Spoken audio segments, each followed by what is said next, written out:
Hora do Enem no ar e hoje a gente tá demais. Separamos 3 entrevistas iradas. Sabe aqueles memes que você compartilha com a galera? Já pensou em encontrá-los no museu? É isso mesmo, o Museu de Memes, e o professor Vitor Chagas explica que história é essa.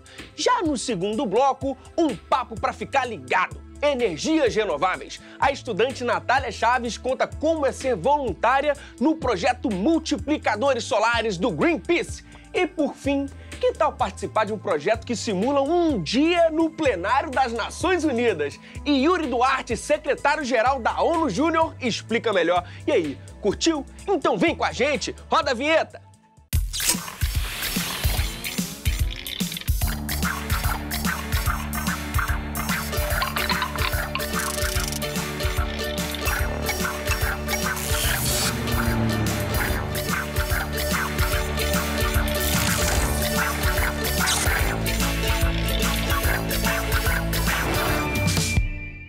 Achando que sabe tudo?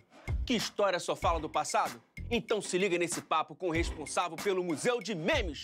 Isso mesmo, Museu de Memes, Vitor Chagas. Chega mais! E aí, professor, tudo bem? Tudo bom? Seja bem-vindo. De onde surgiu essa história de memes? O conceito de meme ele é muito antigo, na verdade é muito mais antigo do que a gente consegue imaginar. Assim. Ele surge na década de 70 com um biólogo chamado Richard Dawkins. Ele que cria essa história, na verdade, fazendo um paralelo com o conceito de gene. Ele diz, assim como a gente tem os genes para determinar a nossa história biológica, como a gente passa informação genética através das gerações, a gente tem o conceito de meme também para passar informação cultural através das gerações. Então, a ideia de meme surge de uma forma um pouco controversa para definir isso que mais adiante a gente começa a identificar como um evolucionismo cultural. Hoje em dia a gente usa meme de uma forma completamente diferente. A ideia de meme de internet ela surge, na verdade, na década de 90, quando alguns usuários começam a trabalhar com esse mesmo conceito, mas adaptando para aquilo que eles faziam no cotidiano. Imagens, vídeos, etc., que circulavam em comunidades virtuais. E dá para aprender história com memes? Acho que é fundamental a gente pensar os memes com esse olhar da história. A gente, quando pensa, quando pesquisa história e tudo mais, a gente está sempre atrelado àquela lógica das grandes datas cívicas, dos grandes personagens, os reis, os presidentes, os líderes. Mas a gente presta pouca atenção sobre como é que as classes populares também trocam informação, como é que elas produzem simbolicamente sobre o seu cotidiano. E a produção na internet ela é mais uma dessas expressões. Os memes, na verdade, eles contribuem nesse sentido para que a gente consiga perceber uma história construída a partir das pessoas. Então, as piadas que a gente troca, os significados, algumas piadas internas mesmo, que são, no fundo, expressões culturais. A gente olhando para os memes, a gente já está olhando para a cultura popular como ela é construída na internet. Como surgiu a história do museu? Então, o Museu de Memes ele surgiu com a sua expressão virtual, digamos assim, na internet em 2015, quando a gente lançou finalmente o site. Ele, no entanto, ele é de um projeto anterior na universidade que surge em 2011, quando a gente começou a pesquisar, a recolher literatura sobre isso para trabalhar um pouco com o conceito de meme e com as dinâmicas de interação em comunidades virtuais. A partir de alguns alunos que pediram para que a gente começasse a trabalhar com essa ideia de meme, especialmente em trabalhos de conclusão de curso, no curso de estudos de mídia, na Universidade Federal Fluminense, a gente começou, então, a trabalhar um pouquinho mais com esse universo de pesquisa. E aí, uma vez que a gente começou a recolher essa bibliografia, uma vez que a gente começou a realizar uma série de encontros abertos ao público para trabalhar com a ideia do meme como um gênero de mídia, em 2015 a gente resolveu lançar esse nosso braço virtual, o Museu de Memes. Mas é importante lembrar também que esse não é só um site, digamos, de besterol, muito pelo contrário. Ele tem também um acervo bibliográfico importante sobre pesquisadores de todo mundo, debruçados debruçados sobre esse fenômeno, né? Então a gente tem ali bibliografias, né, em inglês, em francês, em uma série de outras línguas, de pesquisadores da Hungria, da Coreia do Sul, dos Estados Unidos, da Austrália, né? Todos eles trabalhando com essa temática, né? E a ideia é a gente poder discutir um pouquinho desse fenômeno, né, a partir de um olhar, digamos, mais acadêmico. Como fica essa questão de direito autoral? Olha, os desafios que os memes de internet impõem para a gente são muitos, né? O direito autoral é um deles, né? Se a gente pensar, por exemplo, que os memes complexificam muito essa nossa relação com o direito autoral no sentido tradicional, né, a gente consegue buscar uma série de exemplos, né, relacionados a isso, né? É muito comum, por exemplo, que os memes trabalhem com fotomontagens, né, com personagens famosos, né? Se a gente pegar, por exemplo, casos recentes aí em que a gente tinha memes que brincam com a imagem de personagens, né, ou de personalidades ilustres como Chico Buarque, né, ou como a atriz Marjorie Chiano, por exemplo, né, algumas dessas imagens, né, flertam com imagens de pessoas físicas, reais, né, e eventualmente, né, sem que algumas empresas saibam disso, elas podem lançar mão de uma campanha, por exemplo, fazendo uso dessas imagens sem autorização dessas pessoas. Tem um exemplo muito curioso, muito pitoresco, que é de um designer, na verdade, que faz uma escultura em 3D, né, com a imagem de um meme. Um meme que, na verdade, era uma fotografia de um menino, né, enfim, um bebezinho tirado aos seus 11 meses de idade pelo seu pai, né?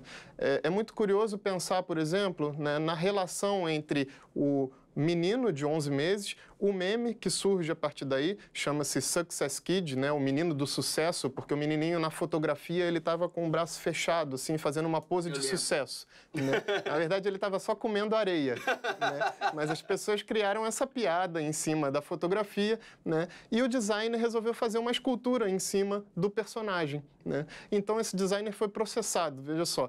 A ideia é, a família questionava o uso do direito autoral e também o uso do direito de imagem do menino, né? A resposta que o designer deu numa entrevista que eu fiz diretamente com ele foi muito curiosa, porque ele disse, mas eu não fiz uma escultura sobre o menino. Eu fiz uma escultura do personagem, o menino do sucesso, o Success Kid, né? Essa escultura, na verdade, ela trabalha em cima de uma marca anônima, que não tem autoria, né? Então, pensar a lógica do direito autoral é muito complexa quando a gente se depara com um exemplo como esse, né? Não dá para estabelecer uma relação causal direta entre, né, o cara que fez a escultura, o personagem e o menino fotografado, porque simplesmente quem fez essa camada intermediária, que criou o meme, é anônimo. E para quem quer entrar nesse grupo? Por exemplo, um estudante que acabou de entrar na UF e quer entrar nesse grupo, o que ele faz? Então, a gente está sempre aberto a receber novos estudantes, novos pesquisadores, né? O grupo, ele é basicamente, né, aberto a receber qualquer tipo de pessoa, né, a partir dos seus interesses, é claro. A gente tem pesquisadores ali trabalhando nas mais diferentes, né, áreas temáticas. A gente tem gente pesquisando, por exemplo, memes políticos, a gente tem gente pesquisando, né, memes de novela, memes de séries, né? São muitos universos temáticos possíveis ali dentro, né? E uma das dinâmicas mais bacanas que a gente costuma fazer, para além do grupo de pesquisa em si, que a gente se reúne regularmente para ler textos, para discutir, né, e também para, obviamente, tocar as nossas próprias pesquisas, né, a gente tem também encontros abertos, né, uma coisa que a gente costuma chamar desde 2011, inclusive antes do museu ir para o ar, né, carinhosamente de Meme Club. Gostei. Os Meme Clubs são uma experiência, uma espécie de misto entre o Cine Club, né, que você vai para assistir um filme e depois discutir no final, e um seminário acadêmico, né? Mais ou menos o que a gente faz, trocando em miúdos, a gente senta, assiste memes, né? Obviamente eles têm uma seleção anterior, a gente conversa com os alunos que tocam a iniciativa para apresentar o tema, né? E no final da sessão a gente discute um pouquinho sobre aquele universo. E a gente discute questões relacionadas à narrativa dos memes, a gente discute questões relacionadas à maneira como as pessoas interagem trocando esses memes, né? Um pouquinho o universo linguístico também, de certa maneira, né? Então a gente procura fazer nesse tipo de experiência, né, um grande encontro aberto para receber qualquer pessoa de dentro da universidade ou também de fora.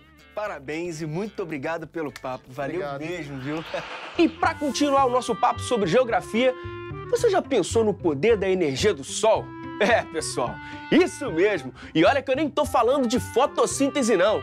A energia solar pode ser utilizada como fonte sustentável. E quem dá uma luz pra gente é a estudante Natália Chaves, que é uma multiplicadora solar do Greenpeace. Natália, chega mais. Tudo bem. Natália, explica pra gente o que é um multiplicador solar. Multiplicador Solar é um projeto idealizado pelo Greenpeace, que selecionou entre 2.000 pessoas, selecionaram 30 pessoas dessas 2.000 pessoas, para disseminar o conhecimento sobre energia solar no Brasil. E o que você aprendeu sobre energia solar nesse projeto? Não só sobre o desenvolvimento dessa energia na matriz elétrica do Brasil, mas também como ela é instalada, quais são os benefícios e malefícios, quais são os empecilhos que tem para utilizar esse tipo de energia e o porquê que a gente não utiliza, já que ela é tão boa. Isso tem tudo a ver com o que a gente estuda em geografia, né? A energia do Sol, ela depende, para poder gerar eletricidade, ela depende não só da inclinação, mas também da incidência do Sol. Porque quanto mais incidência, maior é a geração de energia. Está relacionado a muita coisa, a sombra que é feita em cima da placa ou não, então tem tudo a ver com geografia. E você sempre gostou de estudar geografia? Sempre me motivou muito a distribuição da cultura em relação à geografia, como os diferentes lugares estão relacionados à cultura e como o ambiente interfere na sociedade em geral, na geografia do lugar. Mas conta mais pra gente, qual é a sua função lá no projeto? Como é no Brasil inteiro, são 30 voluntários do Brasil inteiro, aqui no Rio eu sou coordenadora do grupo de voluntários dos multiplicadores. Então, atualmente somos 3 voluntários e a gente tem uma relação muito horizontal. Todo mundo tem a abertura o suficiente para marcar parcerias, marcar as oficinas, as palestras, ir nos locais. E por que todo esse interesse em trabalhar com energia solar? Desde 2013, eu participo do Greenpeace como voluntário. O primeiro projeto que eu participei foi o Juventude Solar, que foi um projeto trazido da Alemanha e teve a sua primeira edição aqui em 2013 no Morro dos Macacos, em Vila Isabel. E lá eu participei junto com a Vânia Stolze, que é a coordenadora de energia fotovoltaica aqui do Greenpeace no Brasil. Ela tinha como objetivo multiplicar o conhecimento sobre energia solar e explicar como é que funcionava, para poder explicar para os alunos e da galera da comunidade como a energia solar pode ser benéfica e como os empregos verdes podem contribuir para o desenvolvimento da sociedade mais justa e equilibrada. Então, a partir desse contato com esse projeto, eu comecei a entender como é que a energia solar funcionava e me apaixonei pelo tema, porque é uma energia que é sustentável, democrática e muito ampla e com muito potencial no Brasil, que é um país ensolarado, né? E qual a importância do trabalho voluntário? Eu não seria a mesma pessoa se eu não tivesse feito trabalho voluntário. Eu aprendi a me comunicar em público. É uma forma de expandir a nossa vivência. E pelo jeito você começou antes mesmo da faculdade, né? Sim. E no final do 3º ano e um ano antes da faculdade, assim, porque eu fiz um ano de cursinho. Então, nesse um ano de cursinho, eu tive contato com esses projetos de iniciação, com voluntariado, participei das campanhas do Greenpeace para desmatamento zero, contato com o público, pegar, né, a assinatura para poder fazer as petições.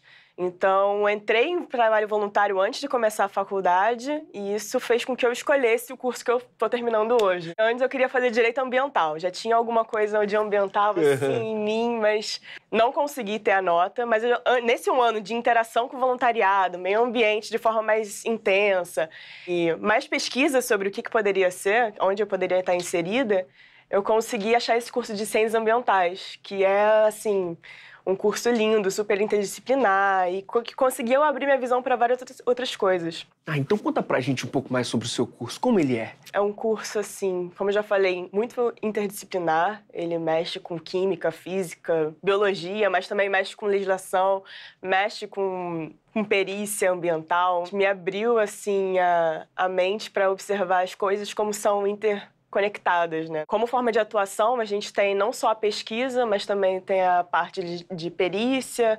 ambiental, tem a parte de gestão ambiental, quando você tem que fazer, por exemplo, uma observação de risco no local. E o Enem? Você fez o Enem? Fiz. O Enem é uma prova que exige, assim, aprofundamento, de muita coisa. Mas tem que ter um pouco de conhecimento de cada coisa, né?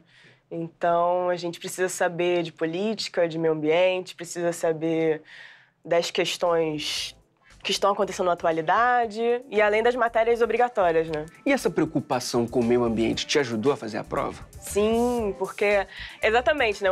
O meio ambiente por mais que a maioria das pessoas achem que é questão relacionada ou somente à floresta ou ao animal, mas na verdade a interação da sociedade com o meio ambiente é que tem essa visão mais ampla do que é esse convívio com o planeta, né? Então, ter essa noção de meio ambiente e saber que não é só uma coisa ou outra, mas em si a interação entre as coisas contribuiu com uma visão de que a geografia está relacionada com a matemática, que está relacionada com a biologia, que está relacionada com a política. Então, assim, essa visão holística, interligada e holística contribuiu bastante. E o meio ambiente tem bastante disso.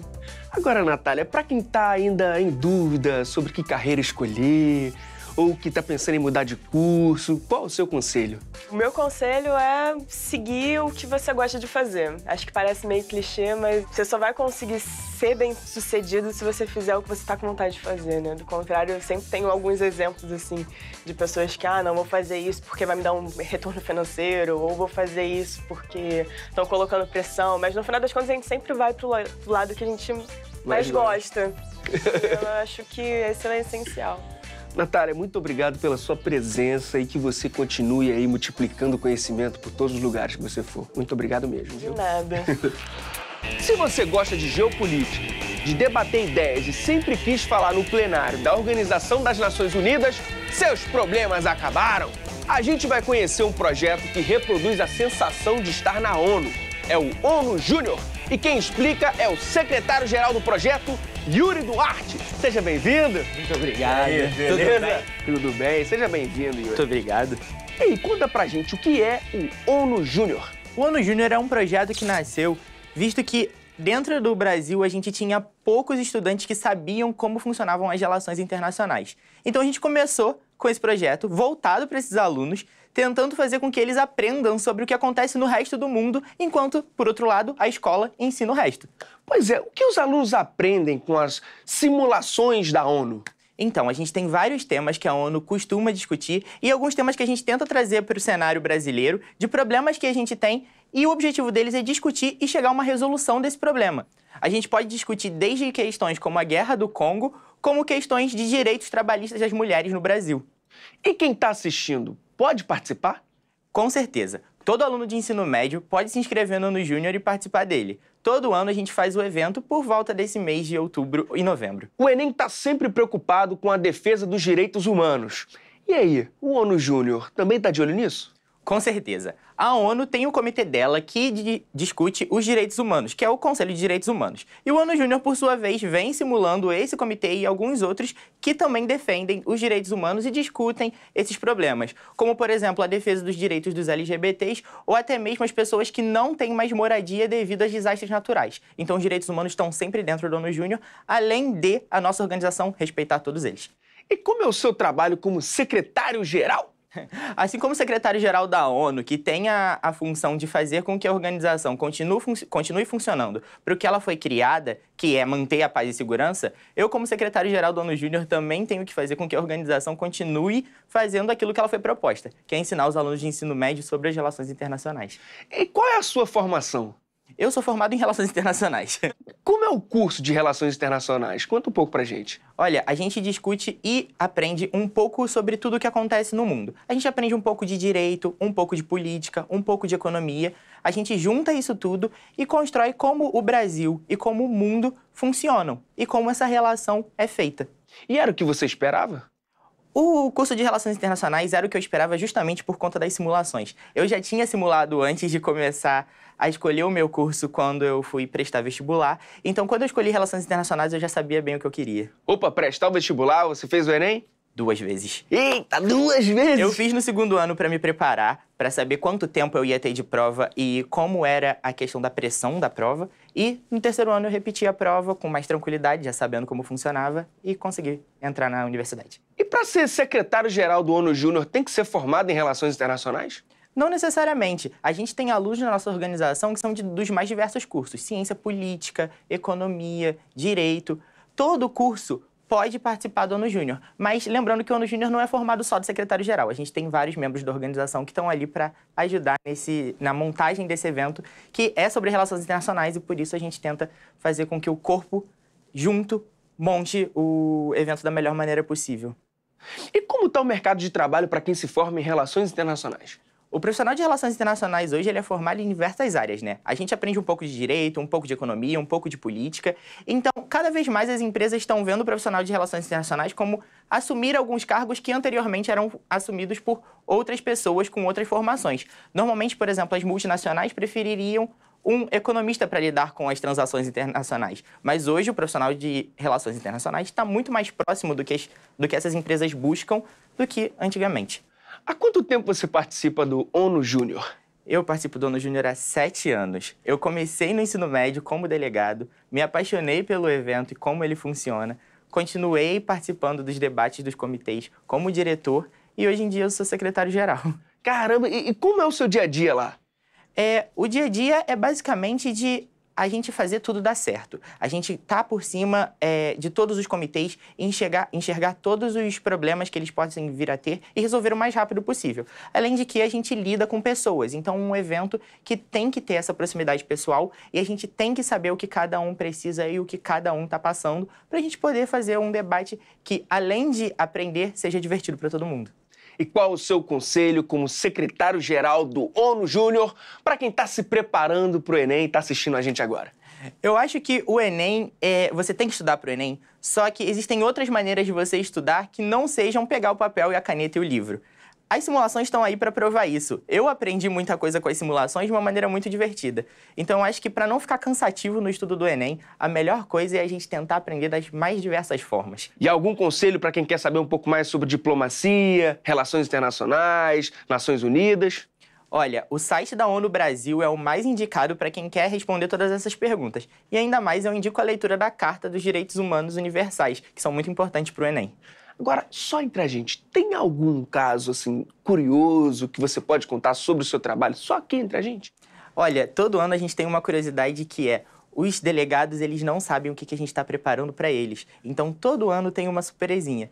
Eu posso te contar o que é para o ONU Júnior desse ano, mas já que ele não aconteceu, eu não posso revelar para todo mundo. Mas a gente sempre prepara uma surpresinha para os delegados, que todo ano é diferente e que todo ano eles só descobrem quando chegam lá. Quantos são os membros do ONU Júnior? Atualmente, nosso secretariado é composto por 6 pessoas. Os membros da organização somos 53. Somado com os delegados, damos mais de 300. E você fica o tempo todo aqui no Brasil? Você trabalha daqui? Sim, eu trabalho daqui com o pessoal daqui, tentando fazer com que o evento seja daqui. Assim como em outras partes do Brasil, tem outros eventos voltados para a mesma coisa.